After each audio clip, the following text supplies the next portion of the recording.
British বিরোধী আন্দোলনকারী ইনি ছিলেন এই প্রফুল্ল চাকি। তিনি কিন্তু এই ব্রিটিশদের অন্যায় অত্যাচার যেগুলো হতো এইগুলোর বিরুদ্ধে কিন্তু রুখে দাঁড়িয়েছিল।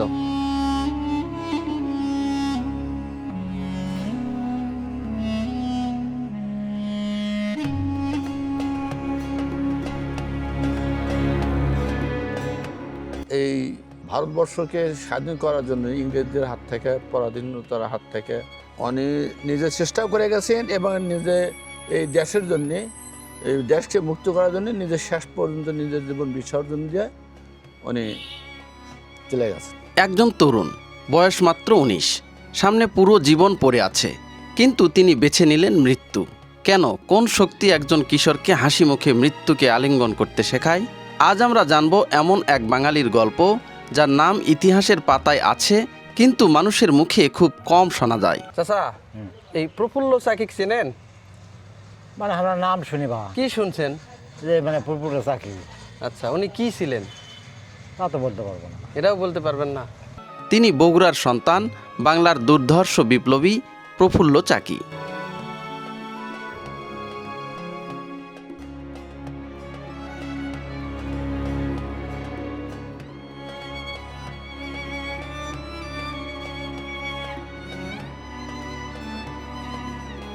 এই যে এখন যে বগুড়ার যে ব্রিটিশ বিরোধী আন্দোলনের যে নেতা এবং ব্রিটিশ বিরোধী আন্দোলনের যে যিনি শহীদ হয়েছিলেন প্রফুল্ল চাকি, তার কিন্তু বাসায় আমি আসছি এখন।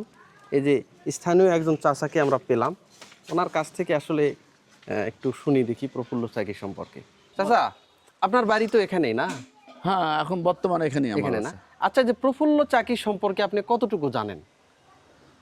উনি তো ঐতিহাসিক লোক, মানে ভারতবর্ষে সে সময় যখন অভিন্ন ভারত ছিল, হ্যাঁ, অভিন্ন ভারত যাকে বলা হয়, অর্থাৎ বাংলাদেশ, বর্তমান ভারত এবং পাকিস্তান, এই অভিন্ন ভারতের স্বাধীনতা মানে উদযাপনকারী, স্বাধীনতার যে উৎসাহকারী, এবং তিনি নিজে উৎসাহকারী এবং নিজেও মানে অংশগ্রহণ করছে। আচ্ছা, সে সময় এই ভারতবর্ষকে স্বাধীন করার জন্য ইংরেজদের হাত থেকে, পরাধীনতার হাত থেকে, মানে এই ভারতবর্ষকে স্বাধীন করার জন্য উনি মুক্ত করার জন্য উনি নিজে চেষ্টাও করে গেছেন এবং নিজে এই দেশের জন্যে, এই দেশকে মুক্ত করার জন্য নিজের শেষ পর্যন্ত নিজের জীবন বিসর্জন দিয়ে উনি চলে গেছেন। এটি শুধু একজন বিপ্লবীর গল্প নয়, এটি এমন এক সময়ের গল্প যখন স্বাধীনতার স্বপ্ন দেখতে গেলেও শাস্তি ছিল বেত্রাঘাত, কারাবাস, এমনকি মৃত্যুদণ্ড। ১৯০৫ সাল ব্রিটিশ শাসক লর্ড কার্জন ঘোষণা করলেন বঙ্গভঙ্গ। বাংলাকে ২ ভাগে বিভক্ত করা হলো। ব্রিটিশদের দাবি ছিল প্রশাসনিক সুবিধা, কিন্তু বাংলার মানুষ বুঝেছিল এটি আসলে বাঙালির ঐক্য ভাঙার ষড়যন্ত্র। রাজপথে শুরু হলো প্রতিবাদ, আর সেই প্রতিবাদের সবচেয়ে বড় শক্তি হয়ে উঠল ছাত্র সমাজ।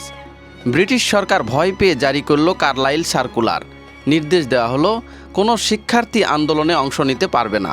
কিন্তু ইতিহাস সাক্ষী, বিপ্লবকে কখনো কাগজের আইনে থামানো যায় না। এই আইন অমান্য করেই আন্দোলনে ঝাঁপিয়ে পড়েছিলেন রংপুর জেলা স্কুলের এক ছাত্র, তার নাম প্রফুল্ল চাকি। গোটাল ভারতবর্ষের চাইডাই ক্ষুদিরাম, তারপরে আপনি এই যে প্রফুল্ল চাকি, ওনার আরও একটা ভাগ্নে অংপুরে বাড়ি ছিল ওনাদের, মানে ওনারা ৩ জন যে একসঙ্গে কাজ করছে, তার একজনের বাড়ি হচ্ছে অংপুরে ছিল। ওনার নাম কি জানি চাকি, যাই হোক, আমার নামটা জানান না, তো ওই ৩ জন, ৩টা ব্যক্তি এই বাংলাদেশ পরাধীন, বাংলাদেশ ভারতবর্ষ মুক্তি করার জন্য সর্বপ্রথম ওনারা বিসর্জন দেয়, জীবন বিসর্জন দেয়। ওনাদের ভাষাতে জীবন বিসর্জন দেয়, আমাদের ভাষাতে ব্রিটিশদের অন্যায় অত্যাচার এনারা মেনে নিতে পারেননি, এই কারণে তখন থেকেই ওনারা স্বাধীনতার ডাক দিয়েছে। পথ প্রদর্শক। তারপরে আমরা এই ভারতবর্ষকে মুক্তি করার জন্য ওনারাই সর্বপ্রথম মানে শহীদ হয়, যাকে বলে শহীদ বলা হয়।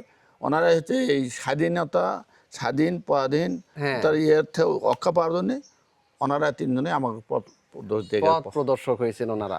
তাদের পথ অনুসরণ করতে করতে সর্বশেষ মুক্তিযুদ্ধ থেকে আমরা একবারে স্বাধীন বাংলাদেশ বর্তমানে আমরা। তারপরও তো মনে করেন যখন ভারত ভাগ হয়ে গেল, ৩টা ভাগ হয়ে গেল, ভারত একটা হলো, বাংলাদেশ, পূর্ব পাকিস্তান একটা হলো, পশ্চিম পাকিস্তান একটা হলো, তারপর ফির আবার পূর্ব পাকিস্তান আবার ১৯৭১ সালে বহু রক্তক্ষয়ীর মাধ্যমে আমরা স্বাধীন পেলাম, বাংলাদেশ পেলাম। বাংলাদেশ পেলাম। হ্যাঁ, হ্যাঁ, তো কেমন লাগে যে লাল এত বড় সবুজের পতাকা একজন পেলাম। এত বড় একজন মানুষের বাড়ি, যে শহীদ প্রফুল্ল চাকি, যিনি ব্রিটিশ বিরোধী আন্দোলনে অংশগ্রহণ নিয়েছিলেন, তার একটা বাড়ি আপনাদেরই এলাকায়, এটা কেমন লাগে আপনাদের? এখন স্থানীয়ভাবে এককভাবে তো কেউ কিছু করতে পারে না। এরা যদি হ্যাঁ, সরকার এবং দেশের যারা হর্তাকর্তা বা দেশ পরিচালনা যারা অর্থ, তারা যদি এখানে যদি আগ্রহ দেখাতো, সহানুভূতি দেখাতো, এলাকার লোক সার্বিক সহযোগিতা করতো বা সে কাজে অংশগ্রহণ করতো। হ্যাঁ, আমরা অংশগ্রহণ করতে পারতাম। হ্যাঁ, কারণ কর্তৃপক্ষ ব্যক্তিগতভাবে তো কেউ কিছু এককভাবে করতে পারে না বা করা সম্ভব নয়। তবে এই এলাকার লোক চায় যে অনার স্মরণে কোনো কিছু হোক। এইটাই এলাকার লোকজন চায়, এলাকার লোকের চাওয়া। এলাকার লোক এই স্থানীয় যুবক চামেরা, এটা যুবকেরা চালায়। খোলা হয় কখন, বন্ধ হয় ওই কখন? বই খেলা 4-5টার দিকে খোলা হয়। হ্যাঁ, ওই সন্ধ্যে মকনাজ রক্ত কোনদিন বন্ধ হয়, আবার কোনদিন দেখা যায় মকনাজ পরে চামেরা হতে যে মানে ক্যারাম টামে খেলে। হ্যাঁ, বা বই টই পরে। প্রফুল্ল চাকির যে বাসস্থান, সেটা কিন্তু এখানে কিন্তু তেমন কোনো নজরদারিও নাই, বা অনেকে কিন্তু এই ইতিহাসের যে অধ্যায়, এইগুলো কিন্তু অনেকে জানে না। অনেকে আছে যে আজকালকার যুগের হয়তো যারা মুক্তিযুদ্ধ বা এগুলো নিয়ে রিসার্চ করে, তারাই শুধু জানে, কিন্তু আজকালকার যে ছেলেপেলে যারা রয়েছে, তারা কিন্তু এই প্রফুল্ল চাকির নাম যদি আমরা বলি, তারা কিন্তু 100 জনের মধ্যে মিনিমাম 95 জনে কিন্তু জানবে না যে আসলে এই প্রফুল্ল চাকি কে ছিলেন। এই যে একটা টিনের যে ঘর দেখতে পাচ্ছেন, এটা কিন্তু একটা লাইব্রেরি। এখানে কিন্তু যে ইতিহাস, ঐতিহ্য, সংস্কৃতির যে বই পুস্তকগুলো রয়েছে, সেইগুলো কিন্তু এই লাইব্রেরিতে কিন্তু রাখা হয়েছে। তো দেখেন যে লাইব্রেরির দুটা কক্ষ এখানে দেখতে পাচ্ছি। দুটা কক্ষের মধ্যে একটা কক্ষে যে তালা দেওয়া, আর আরেকটা কক্ষ যেটা আছে ওটা হয়তো ভিতর থেকেই লক করে দেওয়া হয়েছে। তো এটা মূলত হচ্ছে যে বিকেল 4টা 4:30টার দিকে প্রতিদিন খোলা হয়। যারা আসলে বই পুস্তক ভালোবাসে বা প্রফুল্ল চাকির জীবনী সম্পর্কে জানতে চান, তারা কিন্তু এখানে আসেন। আর দেখেন একদম জীর্ণ শীর্ণ অবস্থায় যে এখানে ঘুঁটা, খড়ি, খড় এগুলো কিন্তু রাখা হয়েছে। আসলে অযত্ন, অবহেলায় কিন্তু পড়ে আছে এই ব্রিটিশ বিরোধী সর্বকনিষ্ঠ বিপ্লবী যে নেতা, তার কিন্তু যে বাসভবন সেইটা। কিন্তু ব্রিটিশরা বুঝতে পারেননি, একটি স্কুলের দরজা বন্ধ করে তারা আসলে খুলে দিয়েছিল বিপ্লবের নতুন দরজা। বহিষ্কারের পর প্রফুল্ল যোগ দেন গুপ্ত সমিতিতে। সেখানে তিনি শুধু দেশপ্রেমী শিখেননি, শিখেছিলেন অস্ত্র চালানো, বোমা বানানো, আর শিখেছিলেন দেশের জন্য জীবন দেওয়াই সবচেয়ে বড় সম্মান। পরবর্তীতে বিপ্লবী নেতা রাজেন্দ্র কুমার ঘোষের হাত ধরে যোগ দেন যুগান্তর দলে।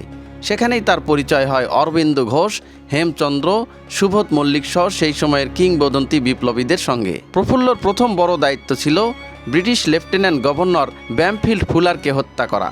কিন্তু অস্ত্র কোথায়? তখন বিপ্লবীদের কাছে অস্ত্র কেনার টাকাও ছিল না। তাই সিদ্ধান্ত নেওয়া হলো জমিদার বাড়িতে ডাকাতি করে সেই অর্থ দিয়ে অস্ত্র কেনা হবে। কিন্তু ভাগ্য সহায় হলো না। একবার পুলিশের কারণে, আরেকবার ফুলারের পথ পরিবর্তনের কারণে পরপর ব্যর্থ হয়ে যায় সব পরিকল্পনা। এরপর লক্ষ্য করা হয় গভর্নর অ্যান্ড্রু ফ্রেজারকে। রেল লাইনে পুঁতে রাখা হয় বোমা। কখনো বিস্ফোরণ ঘটেনি, কখনো তিনি অন্য রাস্তা দিয়ে চলে যান। প্রতিবারই মৃত্যুর খুব কাছে গিয়েও ফিরে আসে। এরই মধ্যে ঘটে আরেকটি নৃশংস ঘটনা। মাত্র 13 বছরের কিশোর সুনীল সেনকে 15 বেত্রাঘাতের আদেশ দেন ব্রিটিশ বিচারক কিংসফোর্ড। ছেলেটি রক্তাক্ত হয়ে অজ্ঞান হয়ে পড়ে। এই অন্যায় পুরো বাংলাকে ক্ষুব্ধ করে তোলে। বিপ্লবীরা সিদ্ধান্ত নেয় কিংসফোর্ডকে বাঁচতে দেওয়া যাবে না। এই দায়িত্ব দেওয়া হয় 2 তরুণকে, প্রফুল্ল চাকি এবং ক্ষুদিরাম বসু।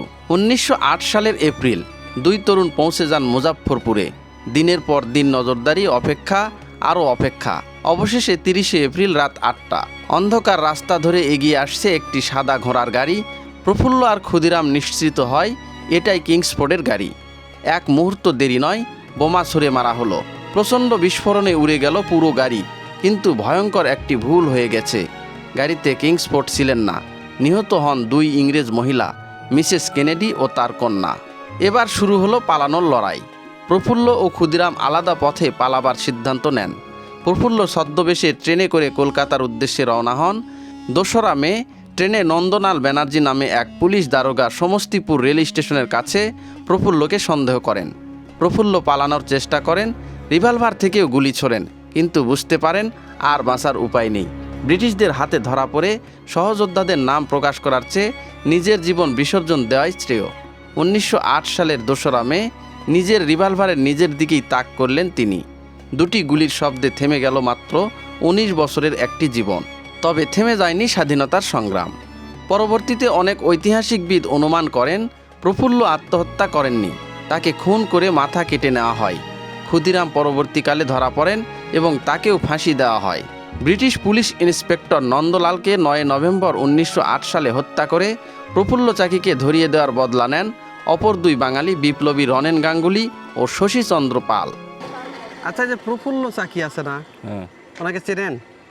আমরা করতেছেন, আমরা জানি উনি যে বাড়ি আচ্ছা, ওই সুলতান গাছতলা দমুরে। ওখানে ওখানে ওনার কে আছে এখন? কেউ নেই, কেউ নাই? কেউ নেই। কোনো সন্তানাদি, না না না, নাতিপুতি কেউ নেই। কেউ নাই? আর যে বসত ভিতরে এর পরে আছে। ও, এখন আর কেউ থাকেন না এখানে। দেখেন, এই যে আমরা এখন মূল যে রাস্তা আছে সেই রাস্তা থেকে কিন্তু এই যে গ্রামের ভিতর দিয়ে যে একটা গলি, সেই গলি দিয়ে কিন্তু যাচ্ছি। একদম জীর্ণ শীর্ণ অবস্থা, যে আসলে এই ব্রিটিশ বিরোধী আন্দোলনে যিনি শহীদ হয়েছেন তার আসলে খোঁজ খবর কেউই নেয় না। তাদের যে বাড়ির লোকজন রয়েছে, তাদের যে পরিবারের লোকজন রয়েছে, তারা কে কোথায় কিভাবে আছেন এটার কিন্তু খোঁজ কেউই জানে না। শুধু তাই না, আরও খারাপ লাগার যে বিষয়, আরও যে ভয়ঙ্কর খারাপ লাগার যে বিষয়, সেটা হচ্ছে যে এই যে আমরা এখন কিন্তু বিহারে অবস্থান করতেছি, এই বিহারে কিন্তু তার গ্রামের লোকজনই কিন্তু এই প্রফুল্ল চাকি সম্পর্কে জানেন না। অথচ এই বাংলাদেশ নামক যে একটা ভূখণ্ড আমরা পেয়েছি আজকে, তার যে জন্য যিনি শহীদ হয়েছেন তার বাড়ির খোঁজ খবর কিন্তু আমরা কেউই নেই না। প্রফুল্ল চাকির বাড়ি এই পাশেই না? আচ্ছা, ওনাকে কি আপনারা চেনেন? আমরা অত বয়স আমাকে না, তাই না? ওনার নাম শুনছি। নাম শুনছেন? আচ্ছা, ওনার বাড়িতে এখন কেউ আছেন? না, বাড়ির নাই তো ঠিক, তাই এমনি পতিত পড়া জায়গা আছে, শুধু জায়গা, কেউ থাকেন না এখানে? না। ওনার সন্তানাদি কেউ কিছু আছে বা নাতিপুতি? এত দূরে খবর আমরা তো বলতে পারবো কেউ না। জানেনই না? না, এগুলা তারা আগেকার লোক আছে, কিছু বয়স্ক লোক আছে, তারা জুড়ে এখন বলতে পারে। আচ্ছা, কত দূর এখান থেকে? না, এই যে ভাই ভাস ঘুরে। আচ্ছা, ঠিক আছে। এই যে দেখেন যে প্রফুল্ল চাকির যে পৈতৃক ভিটা বা তার যে জন্মস্থান, এর আগে কিন্তু এইভাবে কেউই দেখায়নি আপনাদের। ইউটিউবে কিন্তু এটাই প্রথম। আমরা কিন্তু এখন সেই প্রফুল্ল চাকির যে বাড়ি, সেই বাড়িতেই কিন্তু এখন যাচ্ছি। তার যে পৈতৃক ভিটা, যেখানে উনি জন্মগ্রহণ করেছেন, সেখানে কিন্তু নিয়ে যাচ্ছি আপনাদেরকে।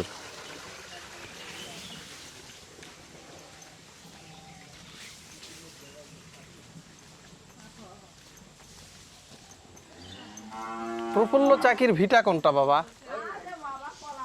এই কলার বাগান, এই যে নেম ফলক। ভিউয়ার্স দেখেন, আমি যে এখন মানে জঙ্গল সদৃশ্য একটা জায়গায় দাঁড়িয়ে আছি, এটাই কিন্তু ব্রিটিশ বিরোধী আন্দোলনের যিনি শহীদ হয়েছিলেন প্রফুল্ল চাকি, তার কিন্তু বাসভবন।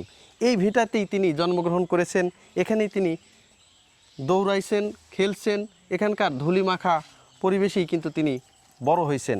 বড় হয়ে তার বিপ্লবী সত্তা কিন্তু এখান থেকেই কিন্তু তার হয়েছে। এবং ব্রিটিশদের যে অন্যায় আবদার, এগুলো কিন্তু মেনে নেয়নি।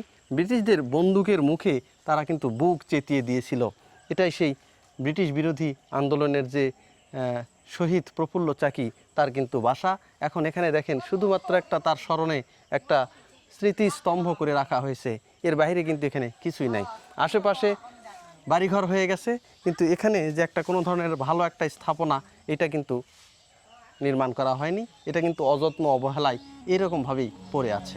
প্রফুল্ল চাকি স্বাধীন ভারত দেখেননি স্বাধীন বাংলাদেশও, কিন্তু তার আত্মত্যাগ, ক্ষুদিরামের ফাঁসি আর হাজারো নাম না জানা বিপ্লবীর রক্ত ব্রিটিশ সাম্রাজ্যের ভিত কাঁপিয়ে দিয়েছিল। আজ আমরা স্বাধীন দেশে দাঁড়িয়ে আছি, কিন্তু প্রশ্ন একটাই, আমরা কি এখনও মনে রেখেছি সেই 19 বছরের তরুণকে, যিনি নিজের ভবিষ্যৎ নয়, একটি জাতির ভবিষ্যতের জন্য জীবন দিয়েছিলেন? তিনি প্রফুল্ল চাকি, বগুড়ার গর্ব, বাংলার গর্ব আর স্বাধীনতার ইতিহাসের এক অমর নাম।